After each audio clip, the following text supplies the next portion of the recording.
Buenas tardes, hermanos y amigos. Estamos hablando una vez más de parte de una mano amiga en Reno, Nevada. Estamos muy contentos y felices de que Dios nos ha dado una semana más de vida y de bendición, de luchas y situaciones, pero gracias a Dios aquí estamos caminando en victoria. Dice el apóstol de que vamos de gloria en gloria y de victoria en victoria. Y en este domingo pues estamos agradecidos porque usted nos sintoniza, donde quiera que se encuentre, a la hora que sea. Si este video que vamos a hacer le sirve de bendición, pues esa es nuestra intención, que le sirva de ayuda para que usted mejore o encuentre una relación con el Señor Jesucristo, porque es la única fuente de salvación que Dios ha proveído. Dice la palabra de Dios que en ningún otro nombre hay salvación, sino solamente en el nombre de nuestro Señor Jesucristo.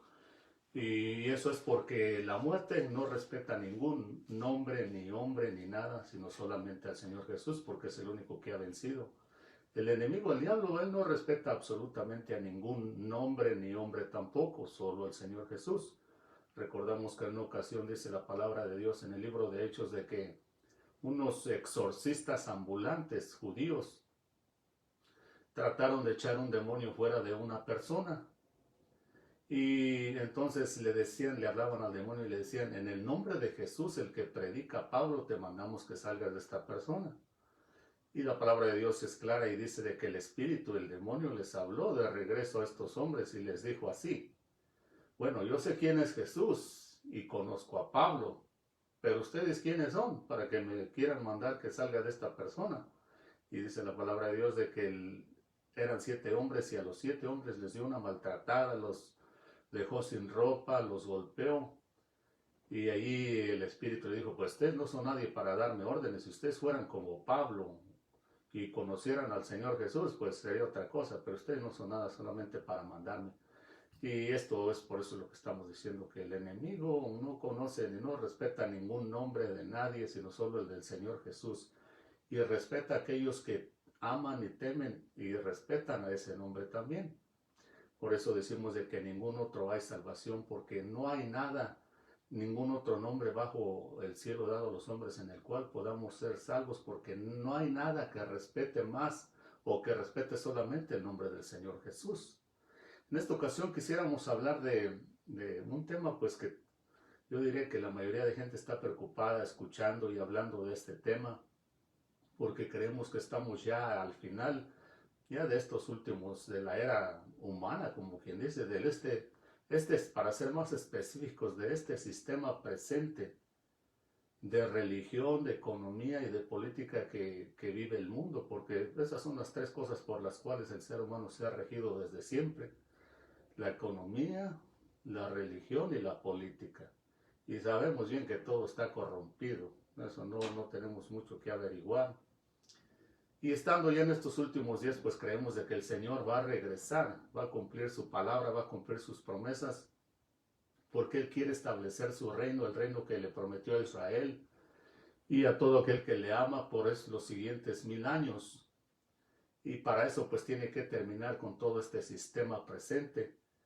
Y en su palabra nos explica cómo va a suceder eso. Ahora, la iglesia del Señor Jesucristo, la iglesia cristiana que Él fundó, cuando le dijo a Pedro: sobre esta roca yo voy a fundar mi iglesia, y escuche lo que el Señor dice: ni las puertas del infierno van a prevalecer contra ella. Después el Señor murió y resucitó, venció.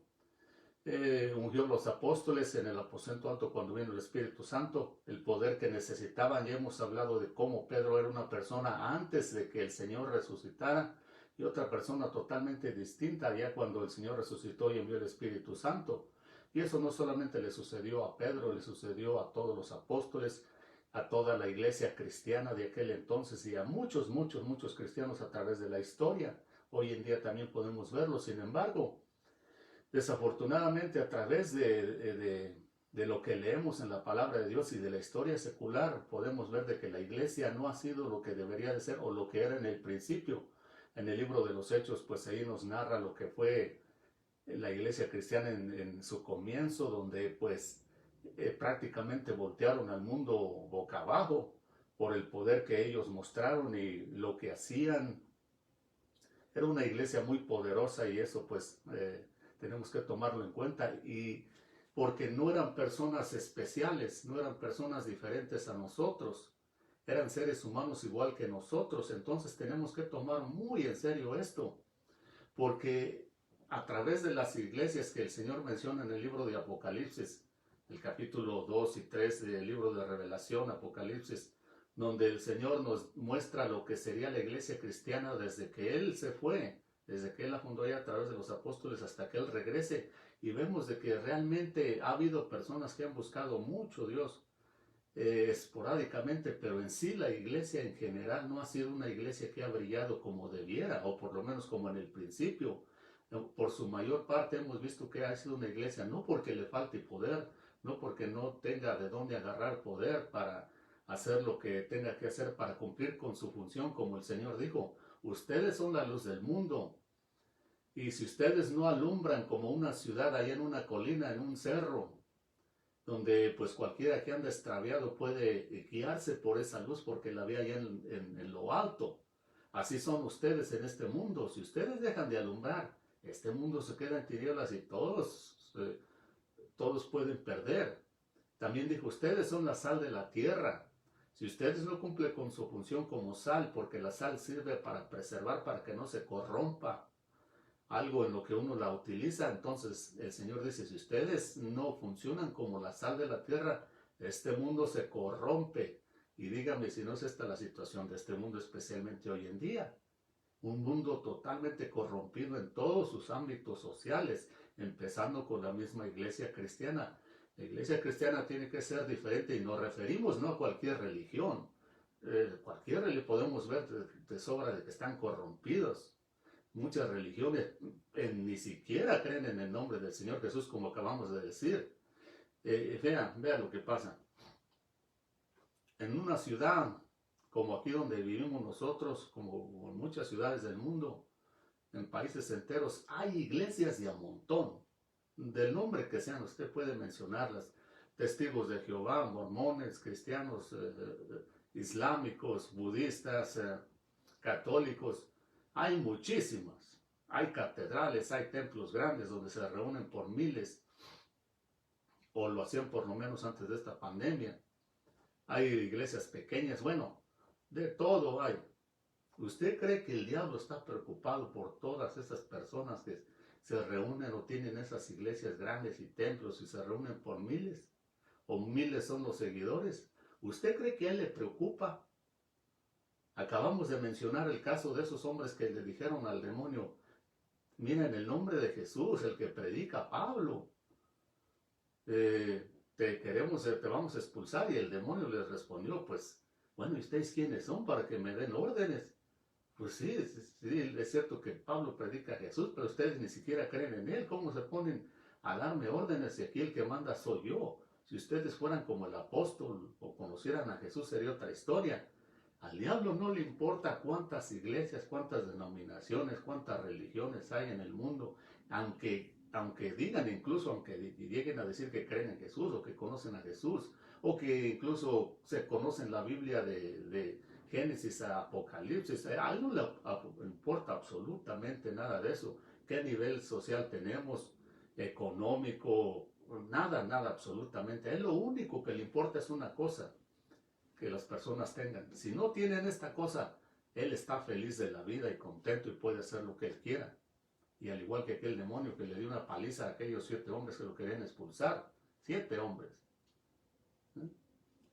Él le preocupa solamente a aquellos que tienen poder de Dios.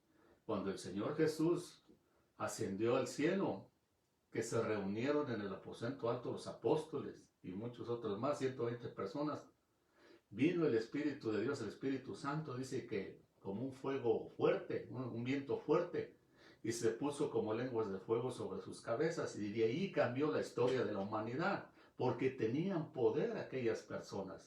Eso es lo que le preocupa al enemigo: una iglesia muerta, que ni siquiera creen en Jesús, o que no lo conocen, o que no les importa en lo absoluto lo que se les enseña o lo que no se les enseña, que prefieren las tradiciones de los hombres, que son iglesias, enseñanzas que viven más apegadas a la cultura donde están que a la palabra de Dios. Imagínense qué respeto va a tener el enemigo por este tipo de iglesias o personas.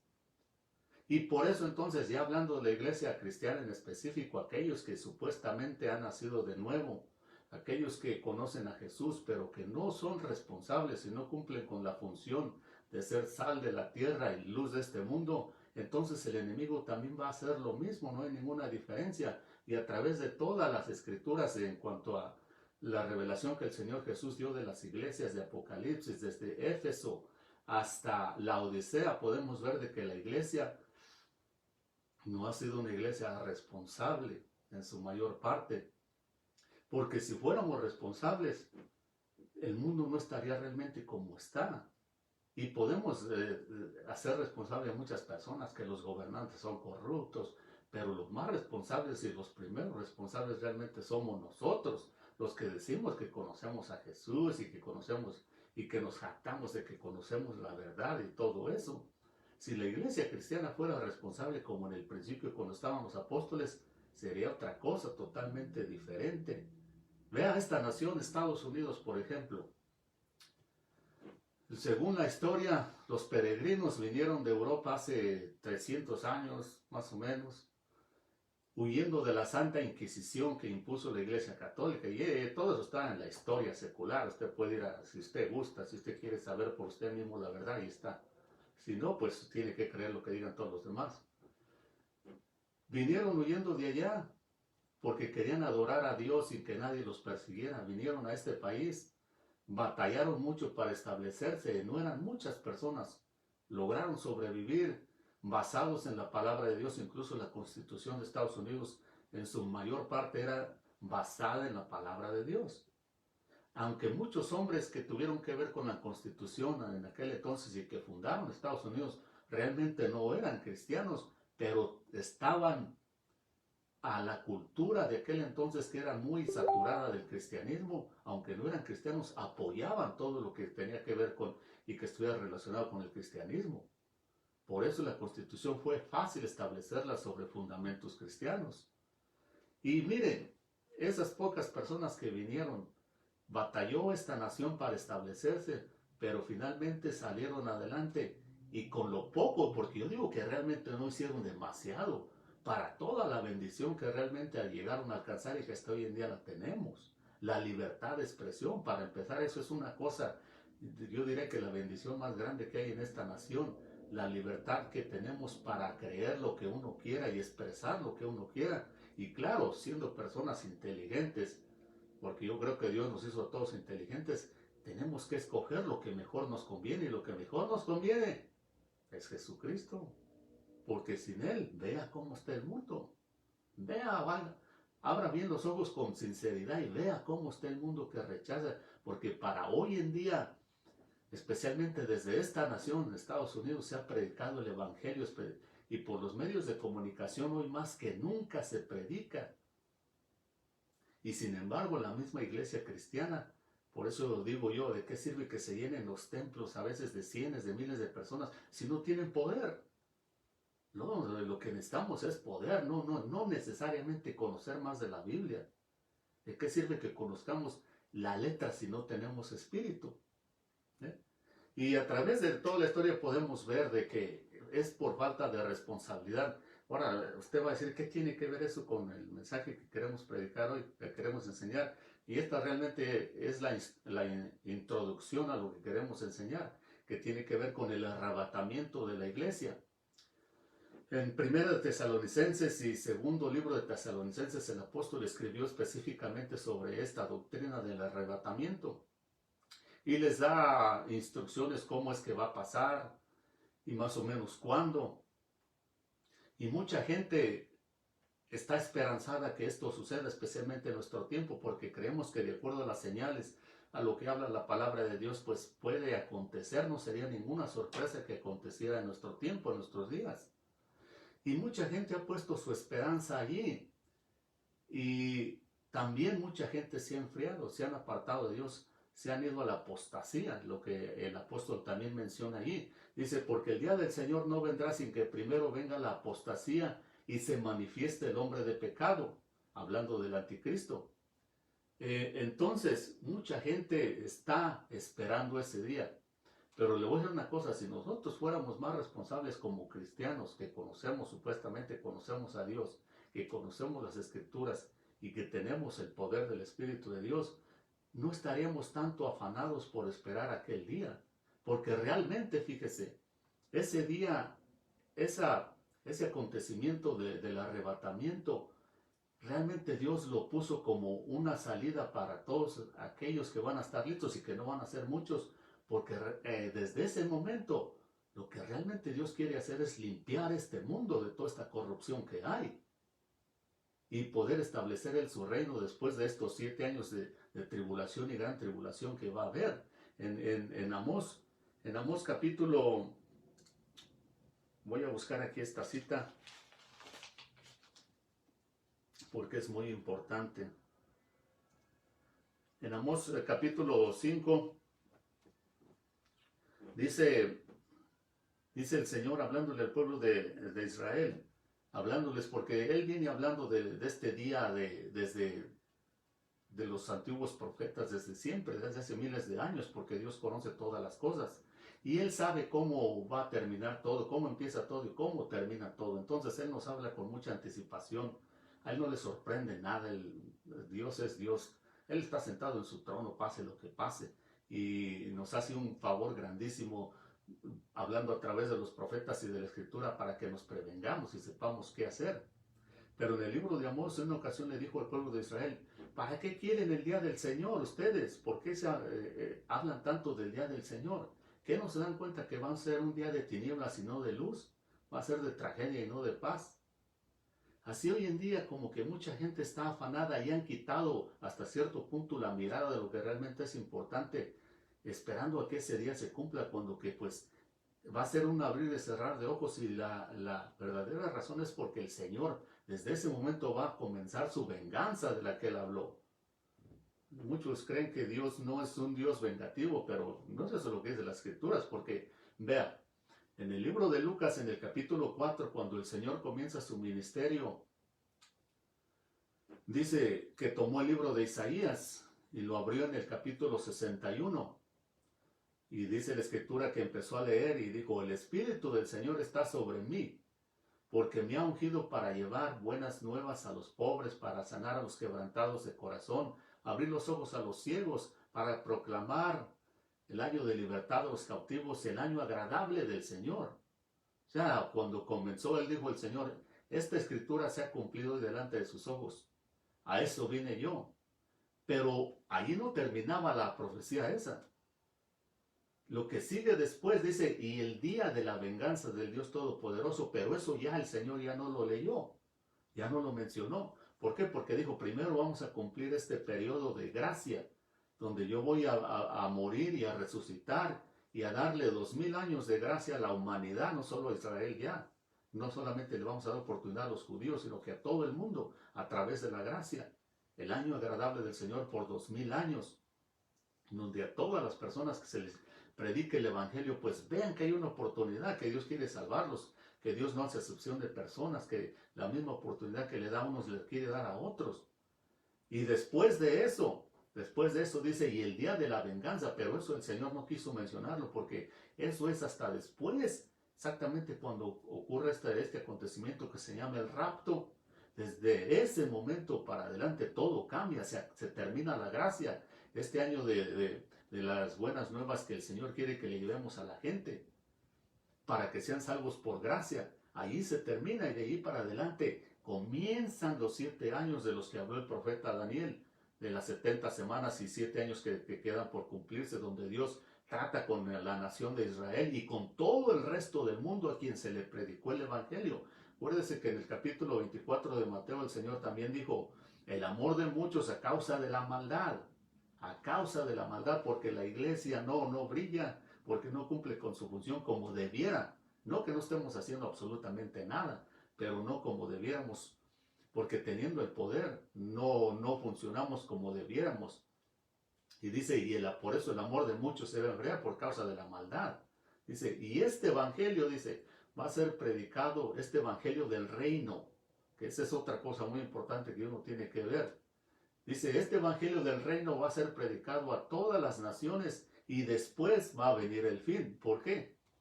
Porque la razón por la que el Señor quiere predicarle a todas las naciones el evangelio del reino, no el evangelio que muchos predican, incluso que se llaman cristianos que predican un evangelio de iglesia. Y iglesia quiere decir que predican su propio evangelio, un evangelio apegado a las tradiciones, apegado a la cultura donde están, apegado a sus propias ideas, donde el Espíritu Santo, oiga, no es el que manda, como en el libro de Hechos, dice que se pusieron a ayunar y orar ahí Pablo, Bernabé y otros, y fue cuando el Espíritu Santo dijo, hey, apártame a Bernabé y a Pablo porque los he escogido para algo, un ministerio. Y así comenzó la vida del apóstol San Pablo. ¿Entiende? El Espíritu Santo ya no es el que escoge a las personas, es el pastor, y a veces pone al hijo solamente porque es el hijo, aunque sea un mundano. Pone al pariente, a quien sea, al amigo, al que le cae bien o al que le da dinero, yo no sé. Eso no es un evangelio de reino, eso es un evangelio mundano, tradicional. Eso no tiene nada que ver con Dios, mucho menos un evangelio de reino, porque un evangelio de reino, estamos hablando de un reino, tiene que haber un rey. ¿Quién es el rey? El Señor Jesús. ¿Eh? Entonces, si hay un rey es el que dice, hey, esto se hace, esto no se hace, pero no lo quieren, pues, se reúnen en su nombre, pero no lo dejan entrar a él. Hablan de él, pero a él no lo dejan hablar. ¿Por qué? Porque no quieren cambiar su estilo de vida, porque sabemos muy bien que el día que dejemos entrar al Señor Jesús en nuestras vidas de verdad, y en nuestras iglesias y en nuestros hogares, va a cambiar nuestro estilo de vida. Y es exactamente lo que muchas veces no queremos, cambiar nuestro estilo de vida. Por eso hay tanta religión. Lo que acabamos de decir, pues tantas iglesias de miles de personas, pero no tienen poder porque el rey allí no es el Señor Jesús. ¿Eh? El diablo está contento en esos lugares, está feliz, hasta se le admira y se ¿entiende? No hay convicción de pecado, no hay convicción de nada ahí, ¿entiende? Y por eso el Señor entonces tiene que tratar, dice, va a ser predicado el evangelio del reino, dice, para testimonio a todas las naciones. Y después va a venir el fin, porque el Señor lo que espera cuando predicamos el evangelio o cuando oímos el evangelio del reino es que nos arrepintamos, es que dejemos de vivir ese estilo de vida malo, de pecado que nos mata y que nos lleva al mismo infierno. Él no quiere eso, pero tampoco puede obligarnos a la fuerza que cambiemos. Por eso Él dice, va a ser predicado este evangelio del reino para testimonio, para que no digan de que nadie les habló, para que no digan de que yo nunca les di oportunidad. Y entonces al no arrepentirnos, al no cambiar nuestro estilo de vida y de vivir el estilo de vida del Señor, el Señor dice, hey, ya no hay más nada que hacer. Di mi vida hace 2000 años, envía el Espíritu Santo. Es cierto que la iglesia no hace completamente su trabajo como debiera, pero mientras escuche, en una ocasión el Señor Jesús dijo, en la cátedra de Moisés se sientan los escribas y fariseos. Por lo tanto, todo lo que ellos les enseñen, háganlo. Nomás no hagan conforme a sus obras porque ellos dicen, pero no hacen. Dando al Señor a entender, si aún los escribas y fariseos que están totalmente torcidos vienen y les enseñan algo correcto, ustedes háganlo, vívanlo. Que ellos se pierdan si se quieren perder, pero mientras alguien les enseñe lo correcto, ustedes salven su vida. Porque hoy en día es la excusa de mucha gente. Es que los cristianos dicen pero no hacen, y es verdad, en muchos casos, no en todos. Hey, pero si a mí me dan un billete de 100 pesos, de $100, solamente porque me lo dio un fariseo, ¿no lo voy a ir a gastar? No, no hay que ser ridículos. O sea, sabemos bien lo que estamos haciendo. Así que lo digo esto por el bien de las personas que siempre ponen excusas. Deje que el mundo se pierda, sálvese usted, porque en el infierno no va a haber absolutamente ningún consuelo de nada, ni tampoco ninguna excusa. Y cuando Dios juzgue a una persona va a haber cero tolerancia. Le va a decir, mira, pues te hablaron 100 veces. Y todo el tiempo quejulando y todo el tiempo echando la culpa a alguien más. Pues, ¿qué se puede hacer?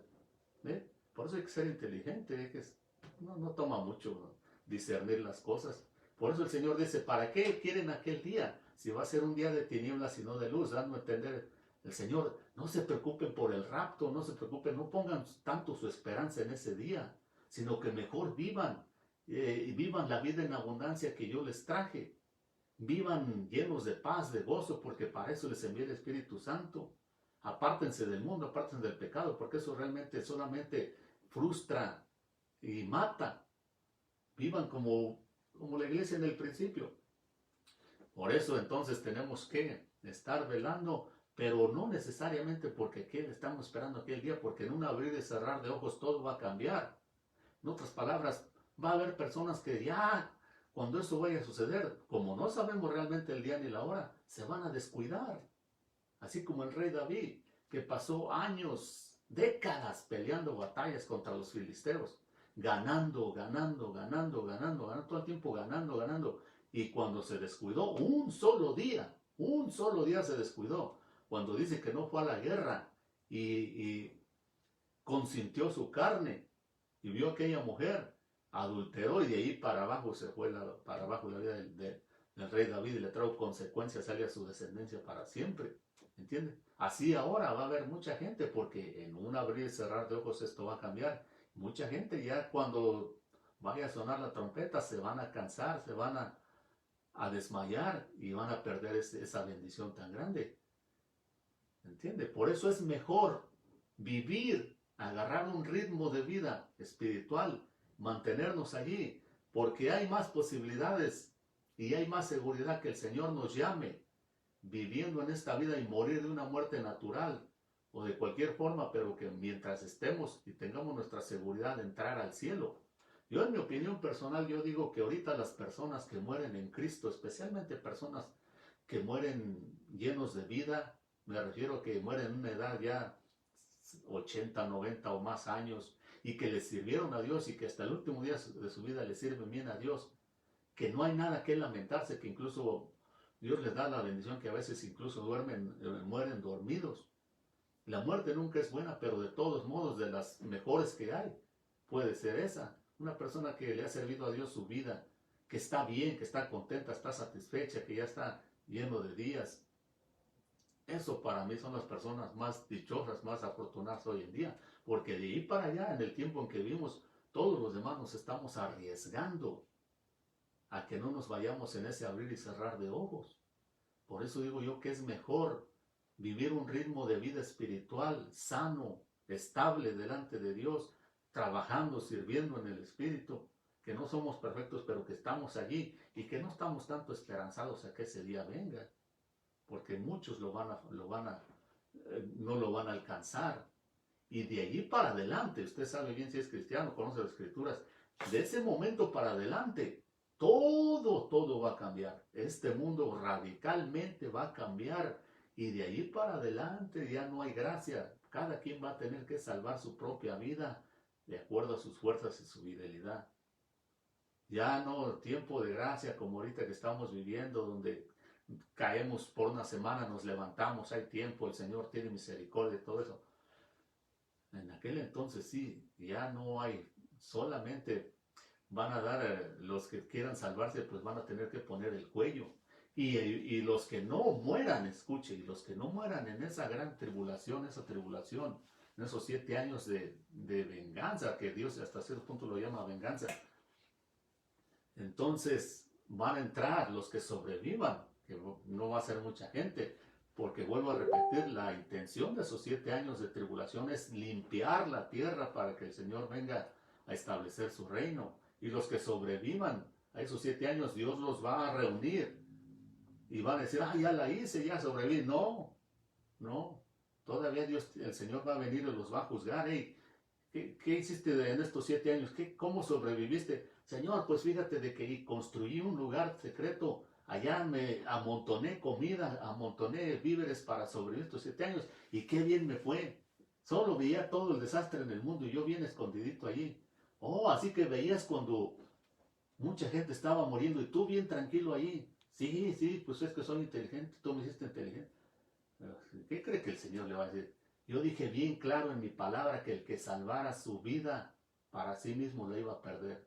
Pero el que la perdiera por causa mía, yo se la iba a reponer. Así que apártate de mí. ¿Eh? Ni aquellos que sobrevivan estos 100 años necesariamente la hicieron ya. Porque el Señor nos tiene que juzgar. A ver si son merecedores de entrar a su reino el milenial o no. Y van a entrar, los que entren van a entrar con un cuerpo natural, como el que tenemos en este momento. En otras palabras, van a tener que seguir batallando con el pecado, no igual que ahorita, pero todavía van a ser tentados por tener un cuerpo natural que está lleno de tentaciones. Y el Señor ya no va a ser tan tolerante como ahorita cuando Él esté reinando. Va a reinar con vara de hierro, dice su palabra. Ya no va a haber mucha tolerancia para aquellos que pequen. Tiempo de gracia se terminó. Por eso ahorita es una urgencia, es una emergencia, que si usted escucha este mensaje y cualquier otro mensaje del Evangelio lo tome en serio, que no se empalague, que no lo tome, ya, como cuando le arriman va a un buffet de comida. Un buffet de comida es donde unos restaurantes donde ponen muchísima comida y usted escoge, y la mayoría de gente se da el gusto de despreciarla, de desperdiciarla. No. El escritor de Proverbios le dice: hijo mío, come miel del panal, pero solo come la necesaria para que no te vayas a hastiar, empalagar de ella. Así es la palabra de Dios. Hay que tomarla en serio en este tiempo, porque solamente las personas que estén listas ahora, sabiendo que la iglesia, pues, porque el Señor nos enseña en el libro de Revelación de que, pues, la iglesia no es muy responsable, no despierta en su mayoría. Las vírgenes insensatas que se duermen, que conocen la palabra de Dios, pero que se duermen. Por lo que nos enseña ahí el Señor, por lo menos la mitad de gente cristiana que conoce la palabra de Dios se va a dormir, se van a quedar. ¿Entienden? Entonces tenemos que prepararnos. Y por eso lo queremos usar este mensaje como la introducción. Pero es mejor, yo le aconsejo de que no pongamos nuestra esperanza tanto en ese rapto. Porque de todos modos, cualquiera de nosotros puede partir en cualquier momento. Es mejor vivir un ritmo en el espíritu, diariamente velar, orar diariamente, leer la palabra de Dios, tener compañerismo con los que aman al Señor, alimentar nuestra vida, no estar ahí viviendo que a duras penas la voy a hacer, no, nada de eso. No, el Señor no, pero con todo y eso, pues por eso le llamamos a este mensaje el rapto o el arrebatamiento una bendición extra de parte de Dios, porque realmente no debería de haber necesidad de eso. Si la iglesia en épocas pasadas, a través vuelvo a repetir, de las cartas de las iglesias y Apocalipsis, podemos ver de que la iglesia cristiana pasó por etapas muy oscuras, muy pobres, muy bajas, muy mediocres, como la iglesia, por ejemplo, de Teatira, que según la historia, pues duró con más de 1000 años ese periodo de la iglesia de Teatira, y fue en esos 1000 años donde el mundo hubo mucho, o donde menos progresó, incluso tecnológicamente, donde hubo la Edad Media, donde gente vivía totalmente atrasada en todos los aspectos, porque la iglesia fue cuando menos brilló en ese periodo, la iglesia de Teatira. El Señor no vino y de alguna forma Él tuvo misericordia y salieron de ese periodo. Después cuando llegó a la iglesia de Sardes, después la iglesia de Filadelfia, que es en la que creemos que estamos ahorita, la que el Señor nos ha hecho esa promesa. Después viene la iglesia de la Odisea, porque otra vez la iglesia de la Odisea es una iglesia mediocre totalmente, que está apartada de Dios, donde viene la apostasía y donde se manifiesta el hombre de pecado, lo que estamos leyendo allí. Entonces, sabiendo eso, tenemos que estar preparados, no solamente porque podemos partir, Dios nos puede llamar en cualquier momento, pero especialmente para ese día, porque tenemos que saber cómo vivir, cómo alcanzar ese día si Dios quiere. Y vamos entonces a hablar de una persona que creemos que representa mucho ese acontecimiento, que fue el profeta Elías. Dice la palabra de Dios de que el profeta Elías no murió nunca, sino que Dios lo llevó al cielo, a algún lugar, desde hace como unos 2500, 2700 años atrás, en un torbellino con unos caballos de fuego, se lo llevó. Y muchos creen que Elías es uno de los 2 testigos del libro de Apocalipsis que va a regresar. Pero él representa, yo diría que es el que más representa a lo que es la iglesia cristiana cuando sea raptada o arrebatada. Y lo vamos a usar a él como ejemplo, pero vamos a ver qué estilo de vida vivía Elías, cómo pasó. Y cuando la Biblia dice en el segundo libro de los Reyes, capítulo 2, si no me equivoco. Dice, cuando Jehová Dios quiso levantar a Elías, dice, venía saliendo con Eliseo, porque este Eliseo es el profeta que lo reemplazó. Dice, venía saliendo con Eliseo de Gilgal. Vean cómo dice la palabra de Dios, porque ahí es donde vamos a empezar a hablar la próxima semana, si Dios nos permite, y vamos a, pues hasta donde alcancemos, un año, lo que sea, lo que nos tome. Dice, venían saliendo de Gilgal, una ciudad. ¿Qué significa este Gilgal? Significa rodar y rodar. Y también significa vergüenza. Así es el nombre de esta ciudad donde dice que Elías, no dice que iban entrando, dice que iban saliendo de Gilgal. Iban saliendo de la vergüenza. Iban saliendo de andar dando vueltas sin sentido.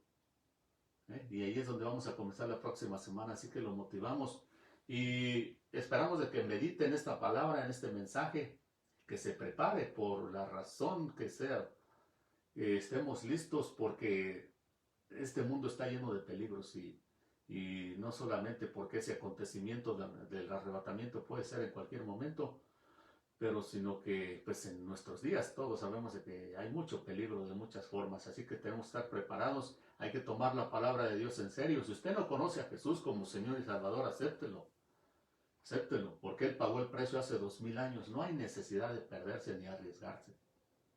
¿Eh? Acéptelo y haga esta oración con nosotros y diga, Señor Jesús, yo te acepto como mi Señor y mi Salvador, reconozco que soy pecador y me arrepiento.